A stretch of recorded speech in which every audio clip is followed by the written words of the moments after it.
New York Times publishing another expose, this time on Donald Trump Jr., saying he met with a Russian lawyer who allegedly had damaging information about Hillary Clinton.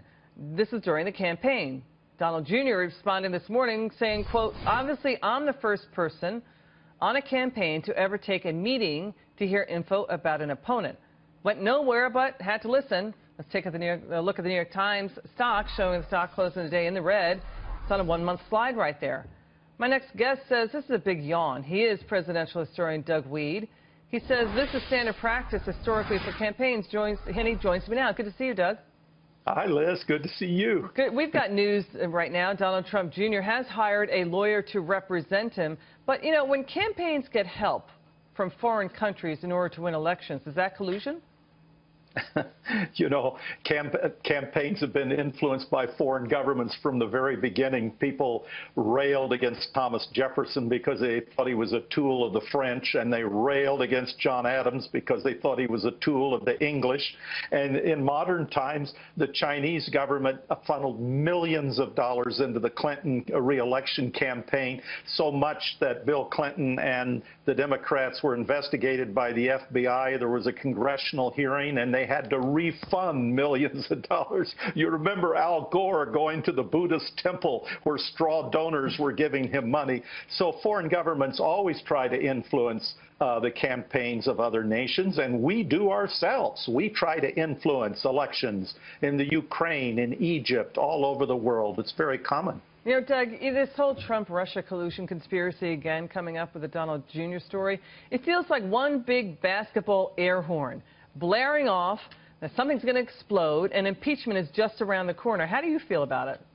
Yeah, you know, if Don Jr. had not met with someone, whether they're from Russia or Indonesia or Louisiana, who claimed they had information on their opponent, he'd be guilty of political malpractice. I mean, here Hillary Clinton had done the Uranium One deal for $2 million to the Clinton Foundation, and she had done the Skolkovo University deal, which made Skolkovo University for $2 million to the Clinton Foundation.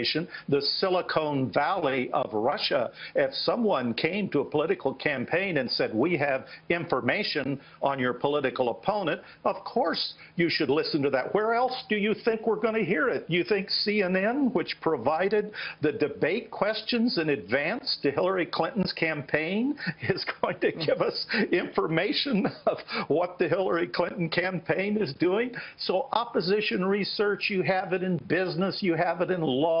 I could tell you stories. I may write a book someday if I'm sure I'm going to die within a year. That could tell you all kinds of stories of infiltrating opposite camps. It's very common. It's a part of the process of politics. You know, President Trump made an interesting statement last week, Doug, that if President Trump was winning during the election cycle last time, that President Obama would have acted about Russian meddling instead of just issuing a stern warning in October. And so that's really the issue, right? I mean, President Trump is saying Obama choked because he thought Hillary was going to win. Go ahead. Well, it's a good point, and the point that I raised, and I detail, Liz, in my book, Game of Thorns. I give dates and times and the whole dramatic story of Clinton's relationship with Russia. So I mean, this is money exchanged. Okay. These are facts. This is not theory. So, of course, the Trump campaign needed to be alert. They wouldn't be doing their duty running for office if they didn't tell us and if they weren't open to hearing any information someone had on their opponent. Thank you so much, historian Doug Wead. Thanks, Good to Liz. see you. Buy his book. He's terrific. Good to see you.